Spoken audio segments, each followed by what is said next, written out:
அஸ்ஸலாமு அலைக்கும் ரஹ்மத்துல்லாஹி வபரகாத்துஹு. அஸ்ஸலாத்து வஸ்ஸலாமு அலைக்கி யா சய்யிதி யா ரசூலல்லாஹ். ஹுத் பியதி கல்லத் ஹீலதி அத்ரிக்னி முராதி யா ஷஃபி அல் முத்னிபீன் யா சய்யிதி யா ரசூலல்லாஹ். Welcome to Islam talks Tamil. எல்லோரும் எப்படி இருக்கிறீங்க? அல்ஹம்துலில்லாஹ், நல்லா இருக்கிறீங்களா? அல்லாஹ் சுப்ஹானஹு வ தஆலா உங்களுக்கு ஆஃபியத் நிறைந்த வாழ்க்கையை தருவானாக, ஆமீன். இன்றைக்கான வீடியோவில் ஒரு அற்புதமான துஆவை பற்றி தான் நம்ம பார்க்க போகிறோம். இன்றைக்கு முஹர்ரம் பிறை 2. நம்ம துல்ஹஜுடைய முதல் 10 நாட்களை எப்படி நம்ம அமல்களாலையும் துஆக்கள்லையும் ஈடுபட்டு நம்ம கண்ணியப்படுத்தணுமோ, அதே மாதிரி இந்த முஹர்ரம் நாட்களையும் நம்ம கண்ணியப்படுத்தணும். பொதுவாக மற்ற மாதங்களில் செய்கிற அமல்களுக்கும் அல்லாஹ் சிறப்பான மாதம் அப்படின்னு சொல்லியிருக்கிற மாதங்களில் செய்கிற அமல்களுக்கும் என்ன வித்தியாசம் அப்படின்னு சொல்லிட்டு பார்த்தீங்க அப்படின்னா, நமக்கு கூடுதல் நன்மைகள் கிடைக்கும். நம்ம செய்கிற ஒரு அமல்களுக்கும் பார்த்தீங்க அப்படின்னா நிறைய நன்மைகள் கிடைக்கும். இன்னும் நம்மளோட துஆக்களும் பார்த்தீங்க அப்படின்னா இந்த நாட்களில் உடனடியாக கபூலாகும்.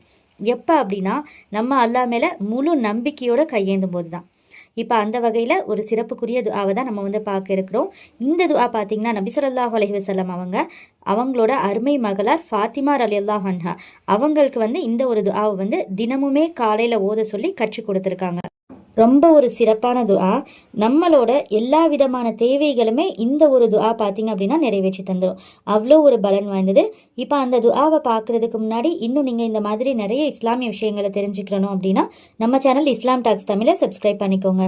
இந்த வீடியோ உங்களுக்கு பயனுள்ளதாக இருந்தால் கண்டிப்பாக கமெண்ட்டில் அல்ஹம்துலில்லாஹ்னு சொல்லுங்கள். இதை நீங்கள் குறிப்பாக தஹஜ்ஜத்தில் ஓதுறது ரொம்ப ஏற்றமானது. இல்லை அப்படின்னா இதை நீங்கள் கட்டாயமாக மனப்பாடம் செஞ்சு வளமையாக காலையிலையும் இன்னும் மாலையிலையுமே ஓதி வரணும். இதை பார்த்தீங்கன்னா ரொம்ப ஒரு எளிமையான சின்ன ஒரு துஆ தான். ஆனால் இதில் நிறைய விஷயங்கள் உள்ளடங்கியிருக்கு. இந்த ஒரு துஆ எப்படி ஆரம்பிக்குது அப்படின்னு சொல்லிட்டு பார்த்தோம் அப்படின்னா, யா ஹய்யு யா கையூம் அப்படின்னா என்னன்னா, நித்திய ஜீவனே, என்றென்றும் நிலைத்திருப்பவரே அப்படின்னு சொல்லிட்டு பொருள். பொதுவாகவே அல்லாஹ் சுப்ஹானஹு வ தஆலா என்ன சொல்லியிருக்கிறான் அப்படின்னா, எனக்கு 99 திருநாமங்கள் இருக்குது. இந்த 99 திருநாமங்களில் எதை கொண்டு நீங்கள் என்னை அழைத்தாலும் நான் பதில் அளிப்பேன் அப்படின்னு சொல்லியிருக்கிறான். அதுலேயும் ரொம்ப ஒரு சிறப்பு வாய்ந்தது, இது கூறி அழைத்தால் நம்ம துஆக்கள் மறுக்கவே படாதுன்னு இருக்கும் இல்லையா? அப்படிப்பட்ட இஸ்முகள் தான் இந்த யா ஹய்யு யா கையூம். அவ்வளோ ஒரு பவர்ஃபுல்லான இஸ்முகள் இந்த ரெண்டுமே. இந்த இஸ்முகளை கொண்டு அல்லாஹ்வை அழைத்து எதை கேட்டாலும் பார்த்தீங்க அப்படின்னா அவன் தந்துடுவான். குறிப்பாக ரொம்ப ஏற்றமானது எந்த நேரம் அப்படின்னு சொல்லிட்டு கேட்டிங்கன்னா, இந்த தஹஜ்ஜத்துடைய நேரம். அந்த தஹஜ்ஜத்துடைய நேரத்தில் நம்ம யா ஹய்யு யா கையூம் இந்த இஸ்முகளை கொண்டு நம்ம அல்லாஹ்வை அழைச்சி நம்ம அதுக்கப்புறம் எந்த தேவைகள் கேட்டாலும் அவன் நிச்சயம் நமக்கு தந்தே தீருவான். எந்த ஒரு துஆக்களுமே அந்த நேரத்தில் இந்த வார்த்தைகளை சொல்லி கேட்கப்படுற துஆக்கள் கண்டிப்பாக மறுக்கவே படாது. அவ்வளோ ஒரு பவர்ஃபுல்லான இஸ்முகள் இது. இதை தொடர்ந்து நம்ம என்ன கேட்குறோம் அப்படின்னு சொல்லிட்டு பார்த்தீங்க அப்படின்னா, பி ரஹ்மத்திக அஸ்தகீஸ் அப்படின்னா என்னன்னா, உன்னுடைய பேரருளை கொண்டு உன்னிடத்தில் நான் உதவி தேடுகிறேன். இதனோட பொருள். இதோட தொடர்ந்து பார்த்தீங்க அப்படின்னா நபி ஸல்லல்லாஹு அலைஹி வஸல்லம் அவங்க என்ன சொல்லி கொடுக்குறாங்க அப்படின்னா, அஸ்லிஹ்லி ஷஅனி குல்லா அப்படின்னா என்ன அப்படின்னா, என்னோட காரியம் அனைத்தையும் நீயே சரி செய்து கொடுப்பாயாக யா அல்லாஹ் அப்படின்னு சொல்லிட்டு நம்ம கேட்குறோம். அப்படின்னா என்ன, யா ஹய்யு யா கையூம் பி ரஹ்மத்திக அஸ்தகீஸ் அஸ்லிஹ்லி ஷஅனி குல்லா. இதுதான் இந்த துஆ. இதில் என்னோட காரியம் அனைத்தையும்னு சொல்லிட்டு நம்ம சொல்கிறோம் இல்லையா? இந்த வார்த்தைக்குள்ளேயே பார்த்தீங்க அப்படின்னா நமக்கு தேவையான காரியங்கள் எல்லாமே அடங்கிடும். அது எந்த விதமான தேவையாகவும் இருக்கட்டும், மனிதர்களால் சாத்தியப்படாதது. ஆனால் அல்லாஹ்வால் பார்த்தீங்க அப்படின்னா சாத்தியப்படாததுங்கிற வார்த்தைக்கே இடமில்லை.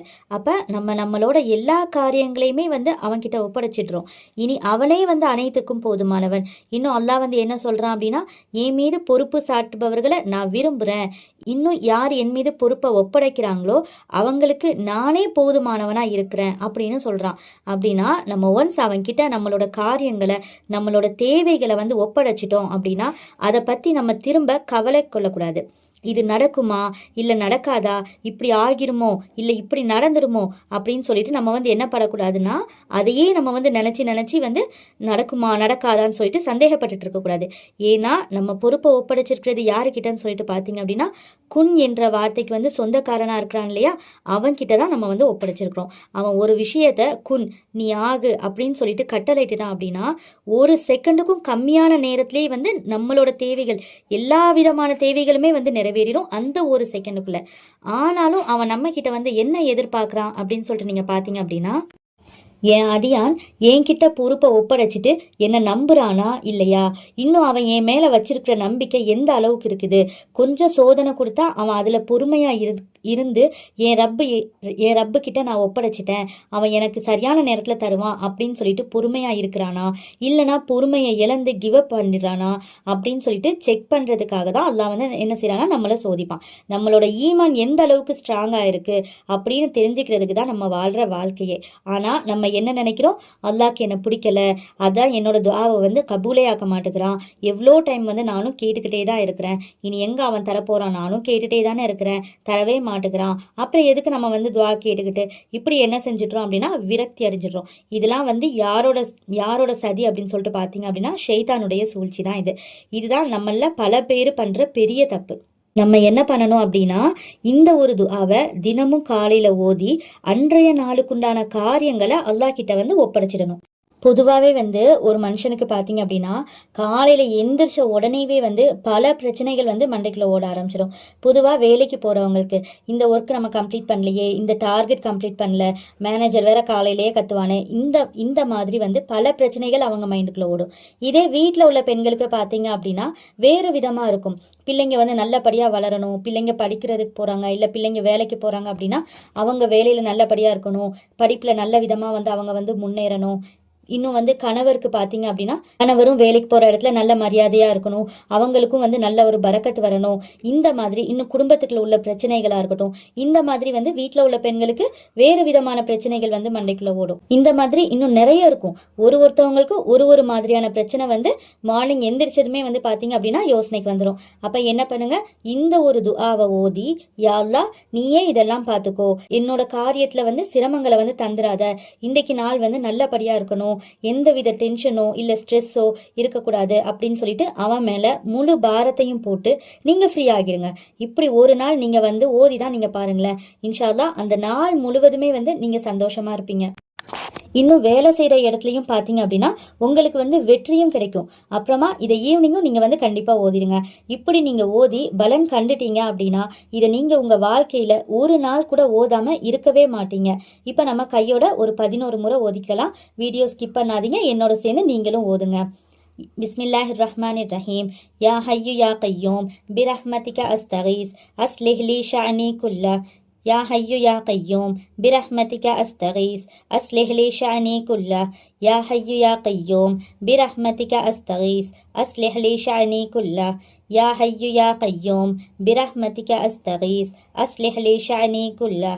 या हय्यु या क़य्यूम बिरहमतिका अस्तगीस अस्लिह ली शअनी कुल्लह. या हय्यु या क़य्यूम बिरहमतिका अस्तगीस अस्लिह ली शअनी कुल्लह.